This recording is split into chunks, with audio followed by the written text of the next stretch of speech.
Today's recipe calls for cream cheese. I'm going to show you how to make a cream cheese frosting. It's super simple to make and it's perfect for so many different desserts. So with that said, let's get started.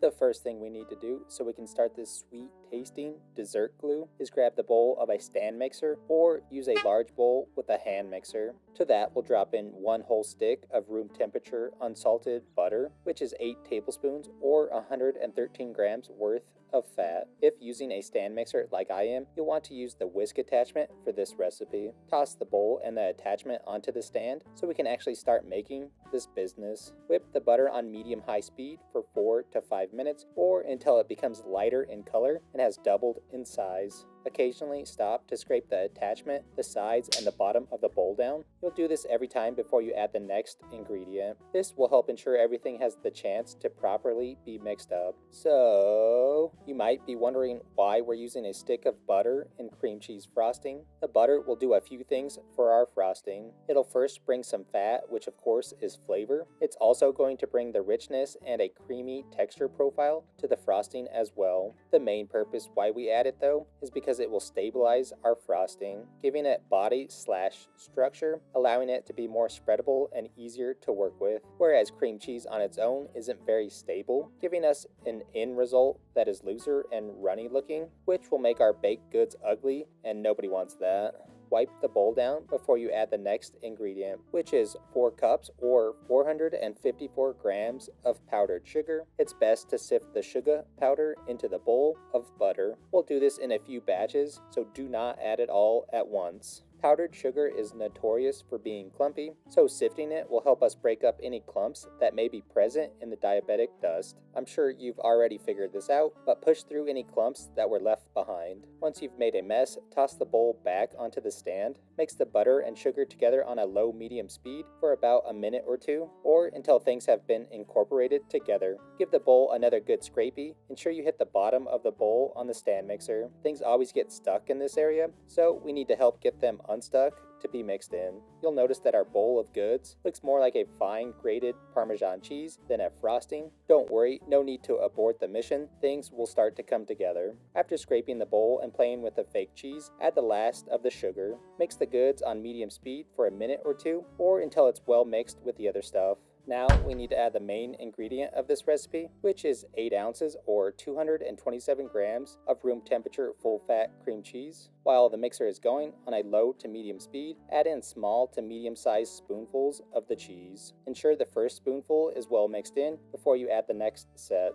About halfway through, give the bowl a scrape down. You'll now notice the frosting is starting to form with those big chunks of deliciousness. After looking at it for a bit, finish adding the rest of the block of cream cheese. The reason why we add the cream cheese at the very end of the process is because it contains a good amount of water, which means if we added it too early on in the making of the sweet tasting glue, we run the risk of overbeating the cream cheese, which will cause the water to separate from the cream cheese at the molecular level, giving us a thin, runny type of frosting, which might be cool if you're down to drink it. Actually, that sounds terrible. Sorry, I even mentioned that. Anyways, keep adding the cream cheese in batches until everything has been added in. Of course, stop from time to time to scrape the attachment and the bowl down. The frosting will start to form, going from chunky looking to a smooth consistency. The process should only take maybe 2 to 3 minutes on a medium speed. Keep mixing until things become a smooth, sugary paste. Once you hit this consistency, stop mixing things so we don't overmix it. Now it's time to add any flavor additives of your choosing, like extracts, zest from citrus fruits, spices, or juices. I went with a basic frosting this time, so I added in some vanilla extract. We'll be adding in 2 teaspoons of the flavored liquid. If you want to keep your frosting that bright white color, use a clear vanilla extract.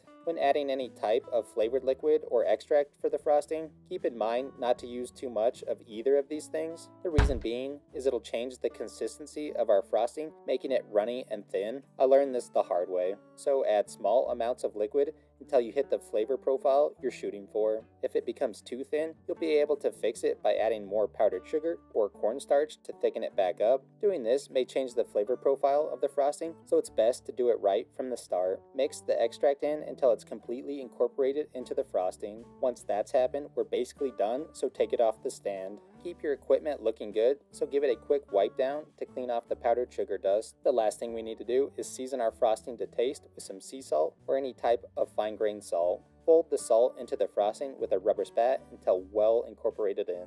Fold it in using the method of scooping from the sides and bottom to achieve the best mix-in. The salt will help enhance the natural flavors of the ingredients, while also help cutting through the richness and the fat of the cake paste. In the end, this is what your frosting should look like. Use this sweet deliciousness for cinnamon rolls, cakes, cupcakes, crepes, or even French toast. There are so many different options to use the frosting for. Whatever you decide to do, just enjoy.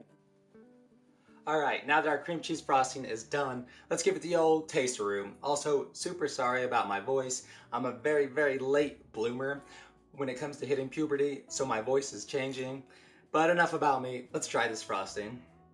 It looks super aesthetically pleasing. It's nice and smooth and creamy looking. It also has that really bright white color, of course, because of the cream cheese. It looks ultra smooth and it just looks very tasty. It would look perfect on a cake or even cupcakes or even pancakes. Any type of one of those cakes would work really well. But anyways, let's give it a shot.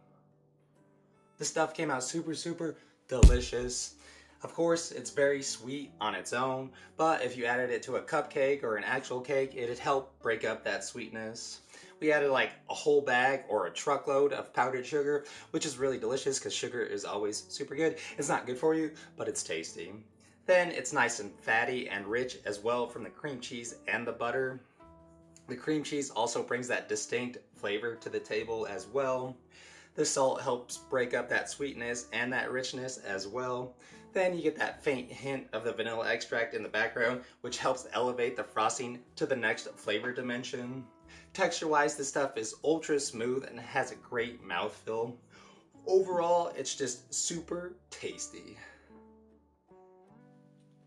This stuff is super simple to slap together, and it's the perfect first-time recipe for anybody that wants to dabble into the baking and pastry world, because that's how easy it is to put together.